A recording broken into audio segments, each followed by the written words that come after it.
We're here with another book wrap up to talk about what I've been reading as I work through the 2-for-1 challenge. Today we're talking about books 31 to 35, which were a mixed bag, I gotta say. I read some interesting books. The first two on the list were frivolous choices that I made when I read the first book in this series, and they are Barbarian Alien and Barbarian Lover by Ruby Dixon. These books are part of the Ice Planet Barbarian series that was really big on TikTok. We read the first book as part of Household Book Club last year, and I had such a good time talking about the books with my friends that I was like, why don't I continue on in this series? Because everyone always says that the books get better. I'm here to tell you they did not. Do not listen to people. Do not listen to their lies. I will say these books make great reads for someone who was on T3s consistently getting over wisdom teeth removal. The audiobooks were like 3.5 hours long on 2-speed, so I blasted through them and I didn't need to like spend a huge amount of brain power, which is what I was looking for at the time. I needed entertainment that didn't require me to completely have focus. And honestly, these books are mostly just sex scenes and mostly just about the breeding king, so it was smooth sailing. Do I remember the name of any of the characters in these books? No, I do not. What I can tell you is that in Barbarian Alien, it's a hate to love situation where the girlie doesn't like the alien, she doesn't want to get the parasite that you need to survive in this world, and he kidnaps her to force her to spend time with only him so that she will grow to like him and so that she can't like ignore him. I don't remember his exact logic behind doing that, but this had the same problems that the first book had, where it was kind of non-consensual in a way that made it kind of uncomfortable to read because she's kind of being forced into this relationship, and then the little parasite is the thing that changes her mind versus her changing her mind by herself.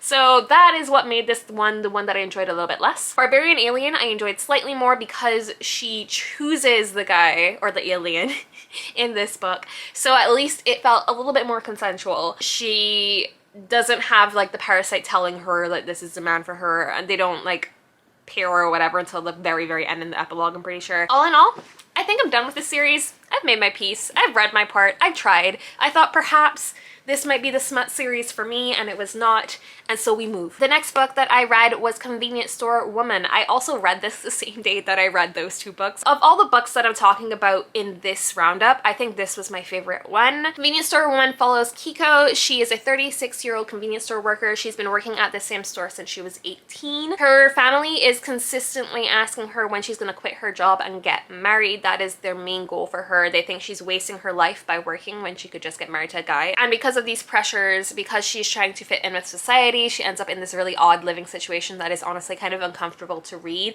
but it's uncomfortable on purpose, unlike the other books I was just talking about. Kiko is constantly used to question this fixation on marriage for women specifically in society, as well as the pressures to conform as a neurodivergent person, and the author constantly puts her in these questionable and uncomfortable situations in order to put these topics under a microscope in a very specific way. I really enjoy the deadpan narrative voice that the protagonist had in this book. That is what makes it my favorite read of the week. And the ending was a little bit obvious, but I didn't stop it from being satisfying. All in all, this isn't gonna be a book for everyone, but it's so short that it's just worth reading it and picking it up and figuring out if it is for you. The next book I read was also on the shorter end. I think that's the only reason I was able to get through most of the books I read the week specifically all of these happened in, but that's Before the Coffee Gets Cold. This is another translated piece of fiction, but it's a collection of short stories. I've been seeing a lot of hype for this one on TikTok. Again, I feel like all of my recommendations are coming from TikTok now, and I have to say I feel like the hype was kind of built up for this. I don't think it quite lived up to what I was expecting it to be. It delivered what it was going to deliver based on the premise of like you can go either back or forward in time for as long as it takes for the coffee to cool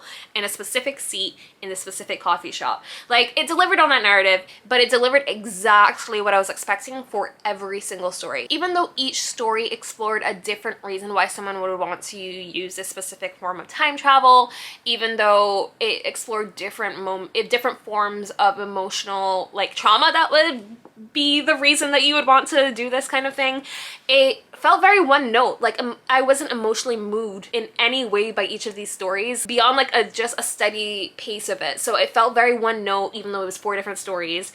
And I think I was expecting a little bit more in terms of just the depth of everything I was exploring, because I didn't I didn't feel like the point of any of the stories was different. They were just all the same. It just didn't follow through on the execution to the level I thought it was going to, based on all of the like raving that this was getting online. And then the final book that I read this week was Careering by Daisy Buchanan. This was up there in terms of my favorite reads of the month overall. I think I just had a lot of fun with this one, and it was unexpected. I didn't expect to enjoy this as much as I did. This book has two perspectives. We follow Imogen, who is a 20-something who is trying to get her foot in the magazine industry. She is interning at a magazine Panache with Harry, who is the other perspective that we get. She's a 40-something established career woman who is expecting to be made editor-in-chief of the magazine when the last editor steps down, but instead she's given a small